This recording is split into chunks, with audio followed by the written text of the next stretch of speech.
In this video, we are going to be going over 5 tips for you to improve your gameplay with one of the most impactful and important defenders in Rainbow Six Siege, Valkyrie. Before we get started, you should go check out the Discord link down in the description where we talk about video ideas, operator concepts, siege rumors, and more. But I don't want to waste any more of your time, so besides for that, let's get into our first tip, which is to play staircases. Most of the other tips in this list are rather broad compared to how specific this one is, but it's really powerful if you do it right. What I mean by play staircases is to hold the landing of a staircase on whatever map you're on and set up a camera that faces the stairs so that you can swing attackers when they are moving around a staircase or they're about to push up it. Obviously, stairs are one of the vital parts of attacking any objective in Siege, really, and being able to hold down this naturally high volume spot with an unorthodox aggressive playstyle mixed with a good cam placement will definitely result in some easy kills on attackers that never even saw it coming. This transitions into our second tip, which is to play aggressively.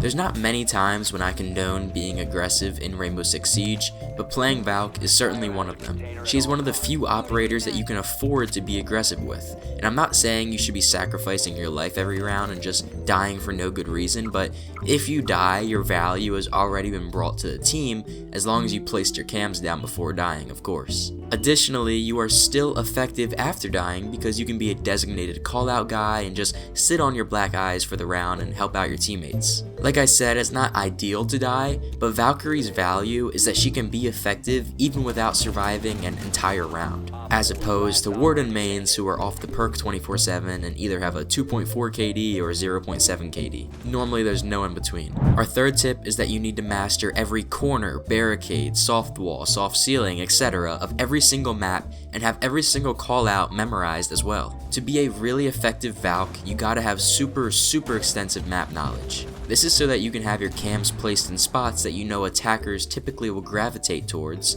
and so that you know exactly how to counter that spot using your cam, and then how to call out to your teammates. This may seem simple, but when you're trying to memorize all of this for every objective of every single map, it can get hectic for someone who hasn't been playing the game for a super long time. I actually have call-out videos for every map in the ranked playlist on my channel, so definitely go check them out because they will help you out a ton when playing Valk, and even beyond that. The fourth tip of this video is one that can slip up some beginner or even intermediate players in that, copper to gold range, I guess, which is that you should be placing your cams in rooms that are adjacent to the objective that you're defending, not necessarily inside of the objective. Now don't get me wrong, there are tons and tons of exceptions to this because sometimes it's good to have a cam watching, a breach in objective or Sky Bridge on the second floor of Canal, something like that, but too often I'll see players spawning in the round and throwing one cam in the corner of the A bomb site, one cam in the corner of the B bomb site, and then their third cam just,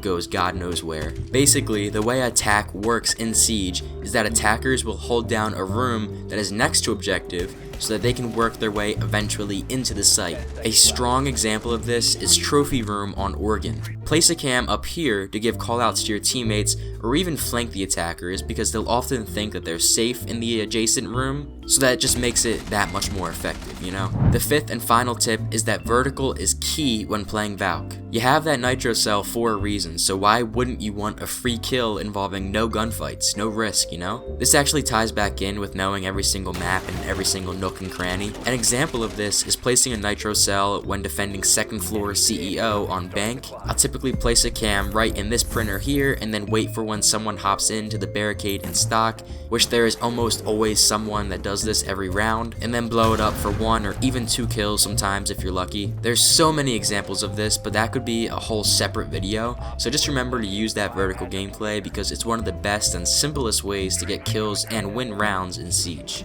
Now you deserve a bonus tip if you stuck around until the end of this video, so make sure you stop red pinging enemies. This is so important, and it's a super common mistake that people in that copper to gold range make, and even those high rank players will make sometimes too. It's good if you have a cam on someone and you scan them so you know where they are, but it's even better if they don't know that you know where they are, if that makes sense. So just use your yellow pings or just verbal callouts to your teammates to let them know where someone is when they walk into the view of your camera rather than red pinging. Thanks so much for watching. I actually made a video with all of the best Valk cams on every single ranked map in the game, so be sure to check that out and even some of the other videos in my Rainbow Six Siege playlist. I probably have a video for anything you want help with in terms of getting better in this game, so definitely press that button on the screen now. Besides for that, thanks so much for watching and I'll see you guys all in the next one. Peace.